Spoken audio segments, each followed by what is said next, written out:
بيبدأ الفيلم بالدكتور هانك واللي بيكون قاعد في المعمل بتاعه بيتكلم مع بنته. وقتها بيكون سكوت بيأدي العقوبة بتاعته واللي حكمت عليه بيها الحكومة الأمريكية بسنتين كاملين لأنه كسر كل القوانين والقواعد بتاعة الأبطال الخارقين واللي اتكلمت عنها ورصدتها الحكومة لما تعاون مع كابتن أمريكا قبل كده. وبتكون الشرطة مشددة الحراسة عليه والإقامة جوه بيته لدرجة إنهم بيكونوا حاطين في رجليه جهاز بيقول الشرطة إنه خرج، حتى لو كان الخروج ده عبارة عن إن رجله اللي خرجت من باب الجنينة وهو بيهزر مع بنته. وبيكون مبسوط جدا بفترة الإقامة دي، بس برضه بيكون في شوية أحلام معكرة حياته لأنه بيشوف نفسه مع جانيت مرات العالم هانك في العالم الكمي، لكن مش فاهم الأحلام دي عبارة عن إيه. وبيقرر إن يبعت رسالة للعالم هانك يقول له على الأحلام الغريبة اللي هو بيشوفها يمكن يكون عنده حل. وأثناء ما هو بياكل بتقرصه حاجة في رقبته بيغمى عليه، ولما بيفوق بيلاقي نفسه في عربية هوب بنت العالم هانك للعالم هانك، واللي بتقول له إنه مسابه نملة مكانه في البيت عشان الشرطة اللي حاولت تدور عليه هتلاقي جهاز الإنذار مربوط في رجل النملة،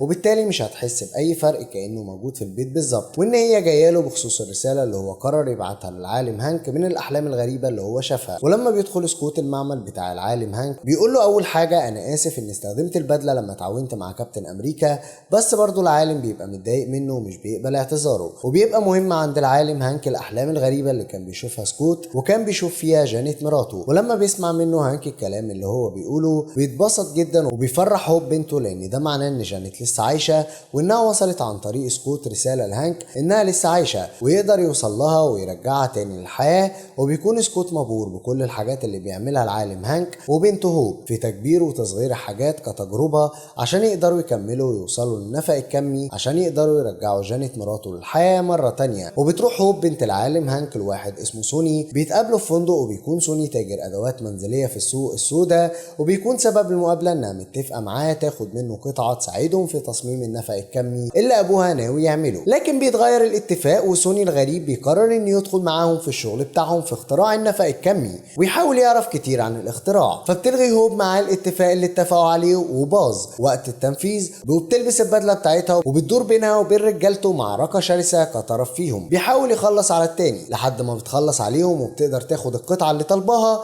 عشان تكمل النفق الكمي. لكن وهي خارجه من الفندق بيقابلها شبح كان بيراقبهم من بدايه الطريق وبيدور بينها وبين الشبح ده معركة شرسة جدا. وقتها بيقرر العالم هانك ان يساعد بنته هوب وبيدي سكوت بدلة كان هو عاملها عشان يقدر يدافع عنها، وفعلا بيروح سكوت عشان يدافع عن هوب وبيشتبك مع الشبح الغريب ده، بس الشبح بيكون ذكي جدا وبيهرب منهم وبيروح لهانك وبيهدده عشان ياخد المختبر الغريب بتاعه منه بعد ما كان مصغره بحجم صغير جدا يقدر ينتقل بيه من مكان، وبيسيبهم الشبح ده وبيمشي. وبنعرف انها واحدة ست وبتدخل جوه الكابينة غريبة جدا من الازاز، وتقريبا ده المكان اللي هي بتتعالج فيه. وقتها بيكون سكوت وهانك وهوب هيتجننوا جدا من الشبح اللي سرق منهم المعمل وعطر اجهزه الانذار اللي جواه عشان ما يعرفوش هو اخذ المعمل وراح بيه على فين. وبيفكروا انهم يروحوا لصديق دكتور هانك واللي اسمه دكتور بيرج، بس بيكون هانك متضايق لانه مش طايق دكتور بيرج ده ولا بيقبل سيرته. بس بعد معاناه ومناقشه كتير بيقرروا ان هم يروحوا الجامعه ليه، ويكونوا مش طايقين بعض الاتنين وعايزين يموتوا بعض من الضرب. لكن بتقرب الشرطه لما بيعرفوا ان سكوت هنا في الجامعه، وبتيجي الشرطه عشان تقبض عليه. وبيحاول دكتور بيرج ان يحل لهم المشكله دي بانه بيقول لهم انهم يقدروا يوصلوا للمعمل اللي اتسرق منهم عن طريق واحده من بدل سكوت القديمه. وبيفتكر سكوت انه هو ساب البدله بتاعته في لعبه بتاعت بنته وبيجري على المدرسه بتاعتها عشان ياخد اللعبه ويطلع منها البدله دي، وبيكون لابس البدله اللي اداها له الدكتور هانك. ولما بيدخل مدرسه بنته بيلاقي البدله صغرته مش راضيه ترجعه الحجم الطبيعي، ودي بتكون مشكله كبيره بالنسبه له. بيحاول بعد شويه ان يحلها وفعلا بيوصل انه يكبر حجمه مره تانية ويقدر ان يوصل للعبه بتاعت بنته وياخد منها البدله. وفعلا بيوصلوا لمكان المعمل، لكن اول ما بيوصلوا بيضربهم الشبح اللي قابلهم قبل كده وبيكتفهم. وبيطلع الشبح ده بنت اسمها ايفا وبتشتغل تبع دكتور بيرج وليها ماضي صعب شويه ما بين ابوها وبين دكتور هانك واللي طرده واذاه. لما حاول ابوها ان يعمل معمل يعيد فيه شغله بينفجر بيه المعمل وبيموت، وبتتحول عيلته كلها الاموات ما عدا بنته بتتحول لشبح صعب ان حد يشوفه. وبيكون هدف دكتور بيرج انهم يوصلوا هم كمان للكم الموازي علشان يقدروا يعيشوا ايفا بشكل طبيعي وما تكونش عايشه كشبح. بس بيقدر دكتور هانك ان يضحك على بيرج ويخلي مجموعه من النمل تساعدهم يخرجوا من المكان ده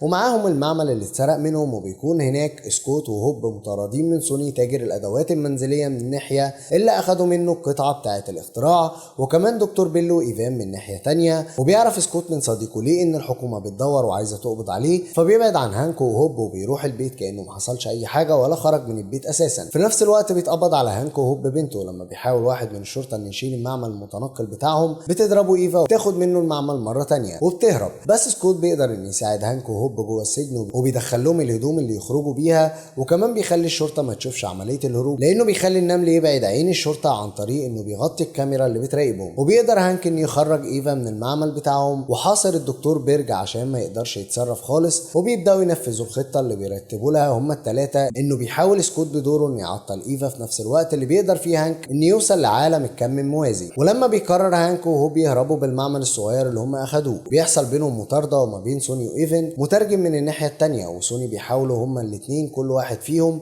ان ياخد المعمل ده من هانك قبل الثاني. وبيحاول سوني ان يهرب بالمعمل ده في رحله بحريه، بس بيقدر سكوت ان يكبر نفسه في حجم كبير جدا وبياخد المعمل من سوني وبيقول له ما تعملش كده تاني. وبينجح وقتها هانك ان يوصل لجانيت مراته اللي بيعرف انها عايشه وسليمه وبتقول له على التجربه الرهيبه اللي مرت بيها في عالم الكم الموازي. لكن لما بترجع سكوت بيكون تعبان جدا ومجهد لانه كبر حجمه وده خلص طاقته تقريبا وبيقع في الميه. بس هوب بتقدر انها تنقذ سكوت، وايفا من الناحيه التانيه بتحاول انها تنتقم من هانك باي طريقه وبتدخل الاوضه الازازه اللي بتنام فيها وبتحاول انها تصحي بطاقه جانيت من العالم الكم الموازي عشان تضايقها. بس في اخر لحظه بيوصل سكوت وهوب وبينقذوا جانيت وابوها هانك من المصيبه دي وبيرجعوهم تاني للحياه، وبتقدر جانيت تسيطر على ايفا وما تبقاش شبح مره تانيه. اما سكوت فبعد ما بيحير الشرطه شويه عشان الباقيين يقدروا يفكوا المعمل من مكانه ويهربوا بيرجعوا يلاقوه في بيته كانه ما حصلش اي حاجه وما خرجش من البيت، وبالتالي العقوبه بتاعته بتكون خلصت ومحدش له عنده حاجه، وبيضطروا يفكوا الكلبشات اللي كانت متعلقه في رجليه وبيرجع تاني لحياته الطبيعيه احسن من الاول. وبرضه بترجع حياه هوب واهلها افضل من الاول، وهانك وجانيت بيقضوا وقت لطيف مع بعض، وسكوت تعدل حياته وبيقرب من ايفا اكتر واصحابه كمان بينجحوا في اعمالهم. بيقرر سكوت ان يرجع تاني للعالم الكم الموازي عشان يقدر يجيب اجزاء منه تساهم في شفاء ايفا شفاء كامل